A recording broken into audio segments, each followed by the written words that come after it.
একজন বিধায়ক গোটা 3 বছর তাকে আমরা ঘরে ঢুকে রেখেছি শওকত বাবুর নেতৃত্বে।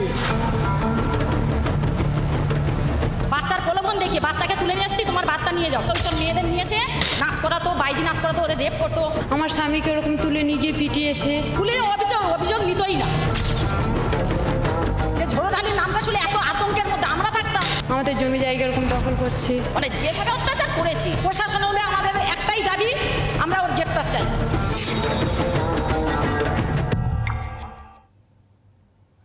নমস্কার, জি 24 ঘন্টায় আপনাদের সকলকে স্বাগত জানাই। আপনাদের সঙ্গে আমি আহেলি।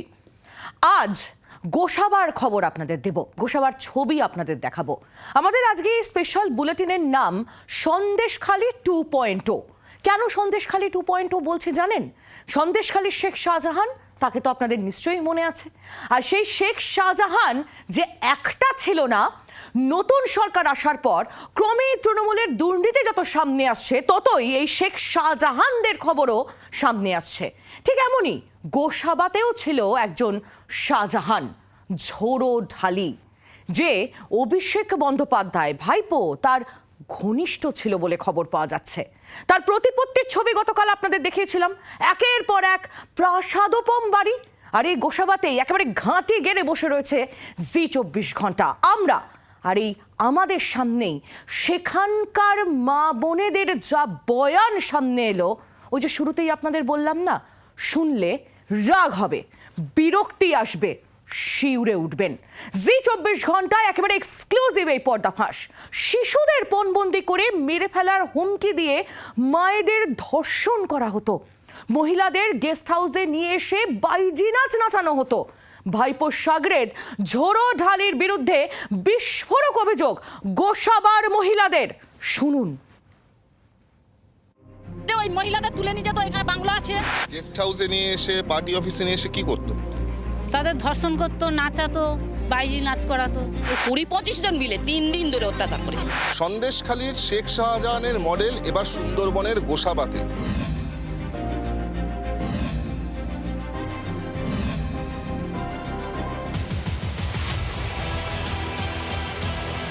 মহিলাদের পার্টি অফিসে ডেকে পিঠে বানাতে বলার অভিযোগ। 2024 সালে লোকসভা ভোটের আগে উত্তর 24 পরগনা সন্দেশখালীর মহিলাদের শেখ শাহজাহান ও তার বাহিনীর বিরুদ্ধে এই অভিযোগ ঘিরে তোলপাড় হয়েছিল রাজ্য।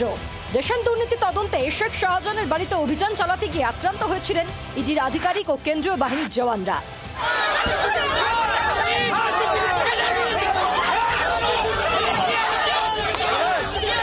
এরপরই সামনে আসে সারা ফেলে দেওয়া সন্দেশখালী কাণ্ড। এবার দক্ষিণ 24 পরগনার গোসাবায় দ্বিতীয় শেখ শাহজাহানের হদিশ মিলল। ভাইপো সাগরেদ এলাকার তৃণমূল নেতা সুবিদ আলী ঢালি ওরফে ঝোড়োঢালির বিরুদ্ধে এই রকম অত্যাচার ও নির্যাতনের অভিযোগে সরব হয়েছেন গোসাবার মহিলারা। গোসাবাতে ঝোড়োঢালি ওরফে সুবিদ আলী ঢালি, যিনি কিনা এলাকার একজন সামান্য অঞ্চল প্রধান, এই হলো তার বিলাসবহুল বাংলো, 30 বিঘার ওপরে বাংলো। এই বাংলো কেন দেখাচ্ছি? কারণ এখানকার মহিলাদের যেটা অভিযোগ, যে মহিলাদেরকে কার্যত এখানে দিনের পর দিন, বছরের পর বছর ধরে তাদের উপরে অত্যাচার চালানো হয়েছে। মহিলাদেরকে, মা বোনেদেরকে দিয়ে নাচ করাতো, বাইজি নাচ করাতো, কাঁচের গ্লাস, সেখানে মদের ঠেকও পর্যন্ত আমরা পেয়েছি। যেভাবে অত্যাচার করেছে, আমাদের বাস করার মানে এই টিএমসি পার্টি যদি উঠতো, আমাদের বাঁচার ক্ষমতা থাকতো না। আমার স্বামীকে ওরকম তুলে নিয়ে গিয়ে পিটিয়েছে।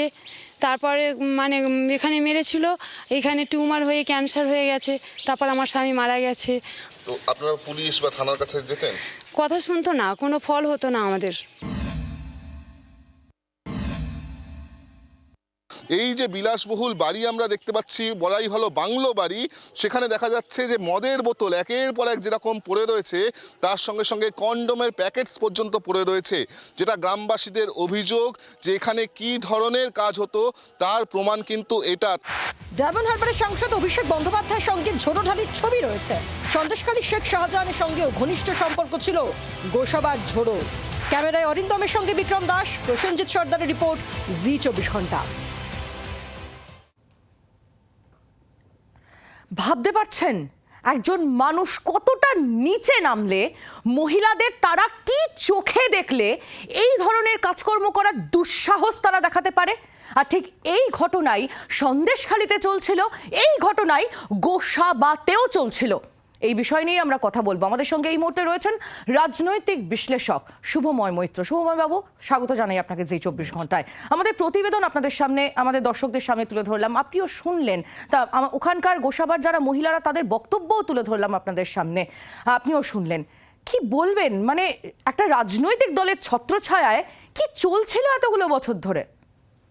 হ্যাঁ দেখুন, এই অপরাধমূলক বিষয় নিয়ে তো আমার সেভাবে গভীর কোনো জ্ঞান নেই, কিন্তু মোটের ওপর যে বিষয়টি আসছে, যেটা হচ্ছে তৃণমূল সরকারের যে দুর্নীতি এবং দুর্বৃত্তায়নের যে বিষয়টি, সেটি যেমন একেবারে তাত্ত্বিক জায়গা থেকে প্রমাণিত, একই সঙ্গে তার ফলিত রূপগুলোও আমরা বিভিন্ন সময় দেখেছি। এবং সেটা এমন নয় যে তৃণমূল কংগ্রেস রাজত্বে সেই আলোচনা হয়নি।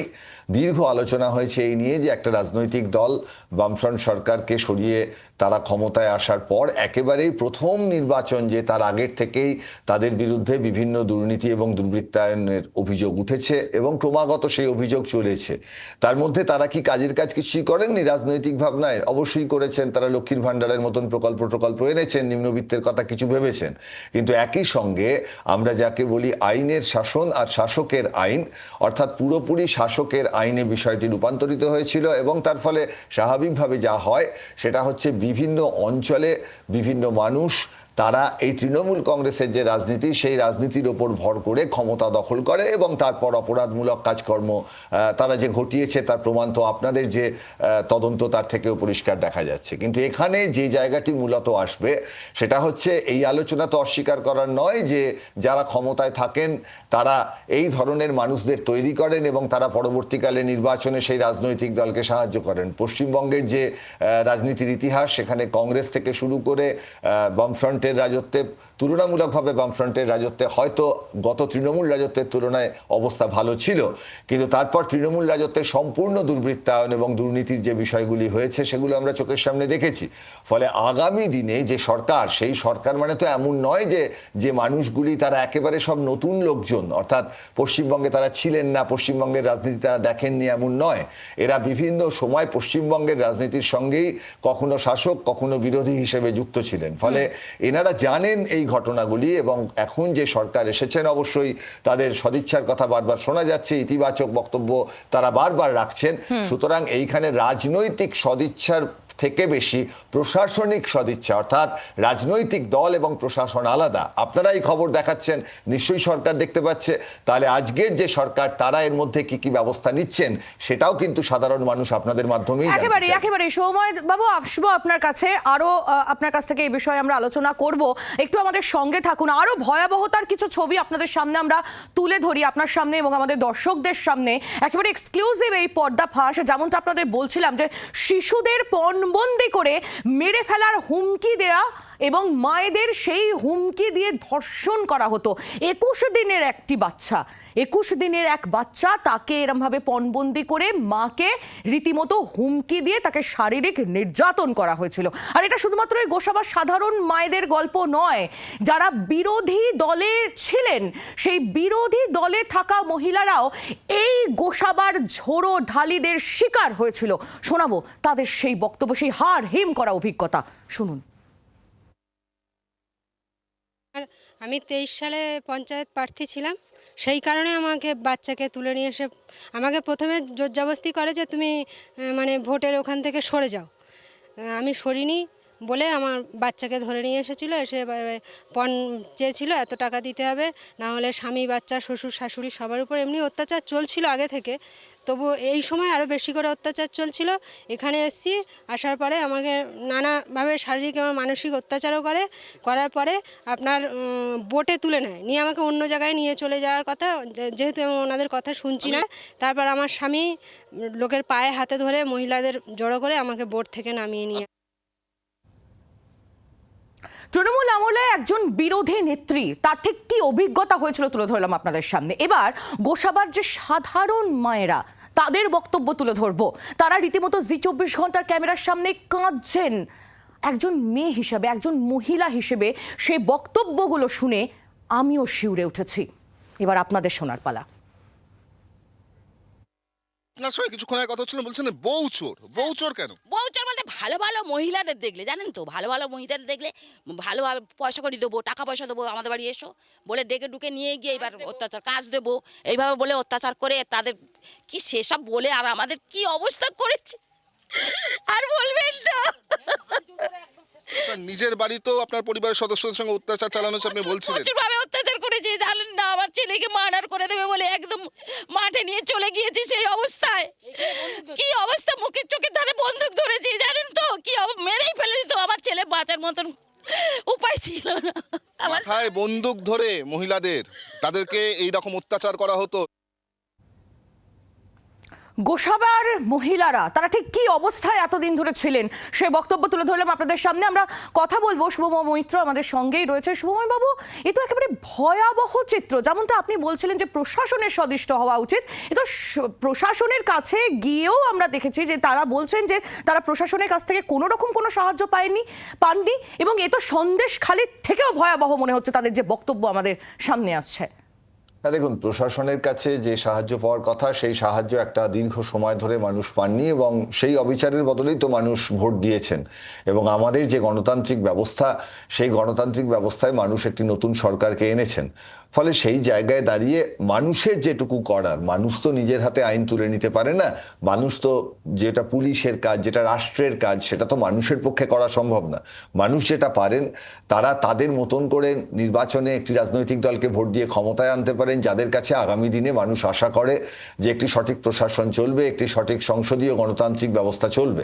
সুতরাং সেই জায়গায় দাঁড়িয়ে আজকে তারা নির্বাচনে তাদের কাজটি করেছেন এবং সরকার বদল হয়েছে। এবং আজকের সরকার, আমরা বারবারই যে কথা বলছি যে কোনো সময় একজন শাসকের কিছুটা সময় লাগে পুরোটা বুঝে নিতে, কিন্তু একই সঙ্গে এটাও একেবারে পরিষ্কার কথা যে আজকে যারা বিজেপির হয়ে সরকারে আছেন তারা অনেকেই পশ্চিমবঙ্গের রাজনীতির মাটিটা অনেক দিন ধরে চেনেন, কেউ শাসক হিসেবে, কেউ বিরোধী হিসেবে। সুতরাং এই ঘটনাগুলি যে ঘটছিল, এটা আগে জানা ছিল না এমন নয়। যে কোনো কারণেই হোক, সংবাদ মাধ্যমের পক্ষে তো আর গোটা রাষ্ট্র ব্যবস্থার কাজটা করা সম্ভব না। তাদের কাজ হচ্ছে সমাজের সামনে একটা আয়না ধরে তাকে দেখিয়ে দেয়া যে কি ঘটছে। ফলে সংবাদ মাধ্যম তার কাজ আগেও করেছে এবং এখনো করে চলেছে। এবং এইবার সেখান থেকে এই ইনপুটগুলো, এই যে ঘটনাগুলো দেখানো হচ্ছে, এগুলো দেখবে কে? এগুলো দেখে তার বিচারের জন্য অবশ্যই আমাদের রাষ্ট্র ব্যবস্থাকে সামনে এগিয়ে আসতে হবে। সুতরাং এই যে বিভিন্ন ক্ষেত্রে আজকে যখন বাড়ি ভেঙে পড়ে শ্রমিক মারা যাচ্ছেন বা কোথাও আগুন ধরে কেউ মারা যাচ্ছেন, এই জায়গা থেকে শুরু করে আধিপত্যবাদের প্রভাবে যে ধরনের অত্যাচারের কথা আমরা বারবার শুনেছি, এগুলো তো আজকে শুনছি না। তৃণমূল রাজত্বের সময়ও দীর্ঘ সময় ধরে বারবার করে, যখন তৃণমূল কংগ্রেস ক্ষমতায় ছিল তখন এই আলোচনা হয়েছে। মানুষ বলতে পারেন যে তারা সেই সময় বিচার পাননি, তাহলে এখন মানুষ সেই সরকারকে বদলেছেন, মানুষ বিচার চাইবেন। এবার সেই বিচারের জায়গায় রাজনৈতিক দলগুলি, এক দল থেকে অন্য দলে কে যাচ্ছেন, সেই বিষয়গুলি কি বেশি গুরুত্ব পাবে? অর্থাৎ রাজনৈতিক যোগাযোগ কি বেশি গুরুত্ব পাবে, নাকি আইনের শাসন বেশি গুরুত্ব পাবে? একদম নিয়ম নীতি অনুযায়ী আমাদের যে রাষ্ট্র ব্যবস্থা, তার যে আইন আছে, সেই আইন দেখে কাজ হবে, এটাই হচ্ছে মূল প্রশ্ন। এবং সেই জায়গায় আপনারা যে বিষয়টি দেখাচ্ছেন তার নিরিখে সরকারের প্রতিক্রিয়াটিও অত্যন্ত গুরুত্বপূর্ণ। সেইটার জন্যই আমাদের অপেক্ষায় থাকতে হবে। একেবারে শুভময় বাবু, একটু আমাদের সঙ্গে থাকুন। না, স্বাভাবিকভাবেই গোসাবার এই ঘটনা সামনে আসার পর রাজনৈতিক মহল থেকেও নানান প্রতিক্রিয়া উঠে আসছে। আপনাদের শোনাবো কে কি বলছেন, শুনুন পরপর। আমরা শুধু টিপ অফ দ্য আইসবার্গ জানি যে কারা কারা শেখ শাহজাহান, শেখ জাহাঙ্গীরের মতো যারা 15 বছর ধরে অত্যাচার করেছে, যারা আগের সরকারের খুব কাছের মানুষ ছিল। কিন্তু আরও অনেক শেখ শাহজাহান, শেখ জাহাঙ্গীর বা এই ধরনের ব্যক্তি আছে। কিন্তু দেখুন, 15 বছর আগে আমরা এটা বলতে পারতাম না, ভাবতেও পারতাম না যে তাকে অ্যারেস্ট করা হবে, শাস্তি হবে। আজকে হবে, কারণ আমাদের মুখ্যমন্ত্রী শুভেন্দু অধিকারী। তাই আপনি যে ধর্মের মানুষ হন, আপনি হিন্দু হতে পারেন, মুসলিম হতে পারেন, যে ধর্মের হতে পারেন, কিন্তু মানুষকে অত্যাচার করে, মহিলাকে অত্যাচার করে, চুরি করে, দুর্নীতি করে রাজপ্রাসাদের মতো বাড়ি তৈরি করা, তার শাস্তি আপনাকে পেতেই হবে।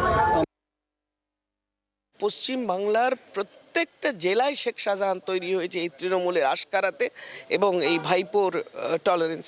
তা নইলে আপনি চিন্তা করুন যে কি করে সাহসের সন্তানকে সামনে রেখে বলির পাঁঠা করে যে তোমার বাচ্চাকে মেরে ফেলা হবে, তাই করে মহিলাদের মলেস্টেশন, রেপ থেকে শুরু করে কখনো কখনো কাপড় জামা খুলে উলঙ্গ অবস্থায় নাচ করানো হতো, সারাদিন আটকে রাখা হতো। তারা বলার ভাষা পেতেন না, খুঁজে পেতেন না। এই প্রাসাদোপম অট্টালিকার ভেতরে যে নারী নির্যাতন, যে মেয়েদের ওপর অত্যাচার চলতো, এটা একটা ওদের একটা মানে কালচার হয়ে দাঁড়িয়েছিল। ঝোড়ো ঢালির এখানে কি যাবেন? হ্যাঁ, অবশ্যই সুমোটো কগনিজেন্স নিয়ে ন্যাশনাল কমিশন কাজ শুরু করছে। বর্তমানে আমি কমিশনে নেই, চলে এসেছি, কিন্তু আমার যে কানেকশন সেটা দিয়ে আমি আজকেই ইন্টিমেট করলাম, আমি আজকেই জানলাম যে এরকম ঘটনায় গোসবা ওইখানেও হয়েছে। এবং সেইখানে দাঁড়িয়ে ইমিডিয়েটলি কমিশন শুধু যাওয়া না, তাদের যে রেকমেন্ডেশন, তাদের যে ডেকে পাঠা, ভদ্রলোক তো অলরেডি কাস্টাডিয়ান এবং ধরা পড়েছেন, তার সম্পত্তি হয়েছে, কিন্তু এই ধরনের ক্রাইম যাতে এমন শাস্তি হয় এবং এমন একটা দৃষ্টান্ত স্থাপন করে যে ভবিষ্যতে কেউ সাহস না পায় কোনো মায়ের দিকে তাকাতে, তার সন্তানকে বলির পাঠা করে তার ওপরে নির্যাতন করতে, তার উপরে অসম্মান করতে, তার সুরক্ষায় হাত দিতে। এবং পশ্চিমবঙ্গে এমন একটা পরিবেশ যেখানে মেয়েরা আর ভয়ে কাজ করবে না, সেইটা পশ্চিমবঙ্গ সরকার এবং আমাদের কমিশন হাতে হাত মিলিয়ে কাজ করবে। যদি কেউ কোনো অনাচার কেউ করে থাকে এবং যারা অনাচার করে সাধারণত একটা শাসক দলের নাম ব্যবহার করে দিলে সুবিধা হয়, তো ফলে সেরকম কিছু হয়ে থাকলে পুলিশ ব্যবস্থা নেবে। আবার এরমও দেখতে হবে বালুরঘাটের নারী নির্যাতনের ধর্ষণের কেসের আসামি তাকে বিজেপি কোলে করে রাখছে কিনা চাটন রীত, সেটাও তো দেখতে হবে। নারী নির্যাতন আপনি শুধু এদিকে ওদিকে বলবেন, তা বালুরঘাটের শ্লীলতাহানির কেস, সেখানে মহিলা তো প্রকাশ্যে বয়ান দিয়েছেন, সেই ভিডিও ঘুরছে। তাহলে বিজেপি কোনো গ্রামে নারী নির্যাতনের বলবে আর এখানে চাটন রীতকে কোলে দোল খাওয়াবে, দুটো তো একসঙ্গে হবে না। রাজনৈতিক মহলের প্রতিক্রিয়া তুলে ধরলাম আপনাদের সামনে। রাজনৈতিক বিশ্লেষক শুভময় মৈত্র আমাদের সঙ্গে ছিলেন, তার বিভিন্ন বক্তব্য তুলে ধরলাম আপনাদের সামনে। আর এবার আপনাদের বলবো যে আজ এই স্পেশাল বুলেটিনের নাম সন্দেশখালী 2.0 কেন দিয়েছি। কারণ গোসাবার ঘটনা, গোসাবায় কি ঘটেছিল আপনাদের সামনে তো তুলে ধরলামই, সন্দেশখালীতে কি ঘটেছিল মনে আছে নিশ্চয়ই। যাদের মনে নেই তাদের জন্য এই বাইকটা শুনুন। মেয়েদের যখন তখন ডেকে নিয়ে যাবে, যেতে হবে, নইলে স্বামীদের উপরে চাপ পড়বে, তুলে নিয়ে যাবে, মারধর করবে। হয়তো আমি এই বলছি, হয়তো আমার স্বামীকে অ্যারেস্ট করে নিয়ে যেতে পারে, আমার ছেলেকে, আমাকে।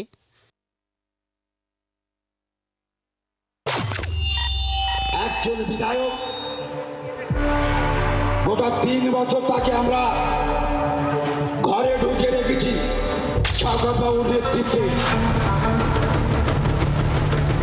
বাচ্চার প্রলোভন দেখিয়ে বাচ্চাকে তুলে নিয়ে এসেছি, তোমার বাচ্চা নিয়ে যাও। ওইসব মেয়েদের নিয়ে এসে নাচ করাতো, বাইজি নাচ করাতো, ওদের রেপ করতো। আমার স্বামীকে ওরকম তুলে নিয়ে গিয়ে পিটিয়েছে। পুলিশ অভিযোগ নিতই না। যে ঝোড়ো ঢালির নামটা শুনে এত আতঙ্কের মধ্যে আমরা থাকতাম। আমাদের জমি জায়গা এরকম দখল করছে, মানে যেভাবে অত্যাচার করেছি, প্রশাসন হলে আমাদের একটাই দাবি, আমরা ওর গ্রেপ্তার চাই।